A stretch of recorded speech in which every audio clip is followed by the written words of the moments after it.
So we have breaking news in the Jen Shah trial. Jen Shah is going to plead guilty, according to Ronald Richards.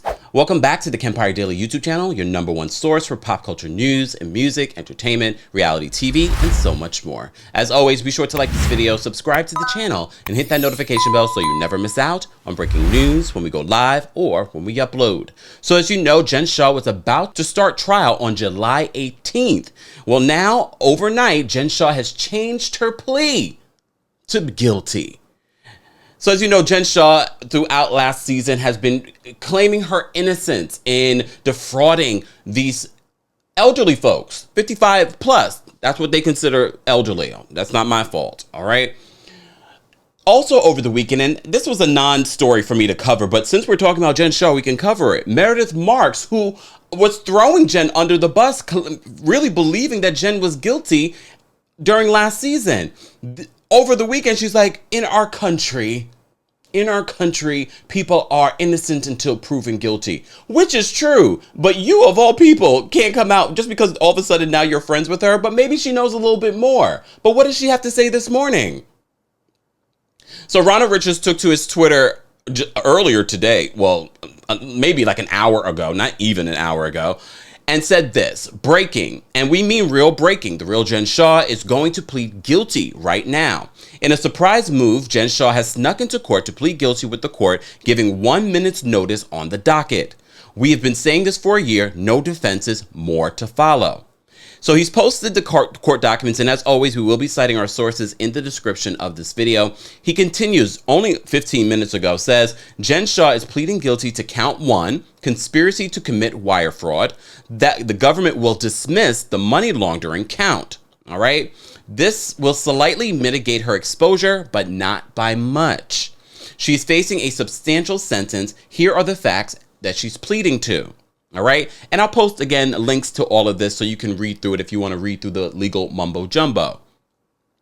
One of the other things that Ronald Richards posts is he says the guideline stipulation 168 months in prison. That's a lot of time. OK. Forfeiture stipulation $6 million. And I'll explain what this means in just a second. Restitution $9 million. So Ronald explains what this is. He says this means she gives up $6 million in any claim on assets already seized, and when she gets out, she has to pay another $9 million. This shows how substantial her wire fraud was. $9 million in restitution. So a lot of times, and you know, there's been a lot of comparison of the Erika Jayne situation and the Jen Shah situation. And I believe the reason why people haven't really turned on Jen Shah as much was because Jen Shah is a little bit more likable than Erika Jayne. And literally what we are dealing with currently with Jen Shah is criminal. What we're dealing with Erika Jayne at the moment isn't criminal, but has the potential to be criminal. There's a lot of smoke. Let's continue. So after I had started to do this video, Ronald posted more. So I'm going to keep refreshing just in case. Okay. So Ronald posted this, or he reposted a tweet that he had posted from December 13th, 2021, where he said consecutive to any sentence plus a mandatory minimum 5 years on count 7. This is a heavy duty plea, meaning she's going to prison for a long time. This means that Jen Shah is really looking at 13 to 17 years. This was tier 1, not tier A defendant like Jen Shah. All right. He retweeted that and says, this tweet was pretty accurate back in December of 2021 when we said 13 to 17. She can't appeal so long as the judge sentences under 14 years. We hit the median without all the facts. She was lucky for the small reduction for pleading guilty today, the week before the trial.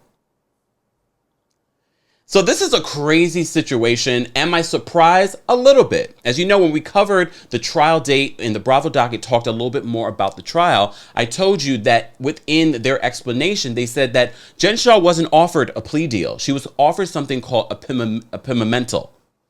You know, I'm not great with the words. And we were like, whoa, wait a minute. What exactly? So I'm referring back to what they said, the Bravo docket. They said the prosecution confirmed that they never offered Jen Shah a plea deal, but did provide her with a Pimental letter. A Pimental letter provides the defendant, Shah, with an estimate of what the sentence prosecution will seek should the defendant accept a plea agreement. So it will be interesting to see how all of this will play out. As I said to you before, this is breaking news in regards to this story. Am I surprised at what Jen Shah is doing? Not really. Because as I said to you before, the Southern District of New York has a reputation and a conviction rate of 90-something%, like 98%. Some say 99%. That means they've been spending years and years putting this together, getting ready for this case. And before they even executed that search warrant, before they even started to say, we're coming for you. They've spent the time. But as you know, last season and up until now, Jen Shah has been claiming her innocence. She's been pushing her nose up at the law, claiming it was race, or, you know, I'm fighting for anyone that ever has been in this situation before. And we were all like, girl, really? I'm not saying that our justice system is perfect. It is far from perfect. It's far from perfect. But based on the information that we've seen, and this is not everything. This is not everything that the federal prosecutors have. It seemed as if Jen Shah was not 100%, especially when everyone around her, everyone connected to her business, were falling like flies and pleading guilty. As I said to you before, Stuart Smith, was going to plead against her in court. He was going to plead against her. He was going to testify against her in court. However, her legal team were trying to have him removed because of a racial slur she said that he said to her. This is the same man that she was feeding a banana last season and talking about how close their relationship was. We also know that the courts were not going to have Real Housewives of Salt Lake City footage permissible in court. I believe like they were going to allow a little bit, but they didn't want this whole situation to go left when it comes to being a circus in court. But it seems as if we're not going to even to have this trial. So sorry to anyone that was about to fly up here and cover this story. I'm actually relieved. Now we can move on to other legal situations.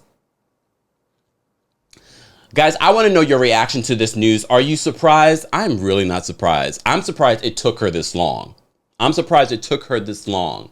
But I'm sure her legal team said to her, Jen, this doesn't look good for you. If you want to at least see your family by a certain point, you better just decide to plead guilty, and then we can figure out those details. But $9 million in restitution. As I said to you before, Ronald Richards broke it down in regards to the guidance here. They said the guideline stipulation, 168 months in jail. All right, prison. Let me get that right. Forfeiture stipulation, $6 million. Restitution after she gets out, $9 million. How is she going to pay that? How is she going to pay that? Writing a book? Maybe. It's not going to be $9 million. This is a sad situation for her family because I feel for them at the end of the day. But I think this was a smart decision on Jen Shah's part. Finally. Guys, let's continue this conversation below. I want to know your reaction to this news. Are you surprised?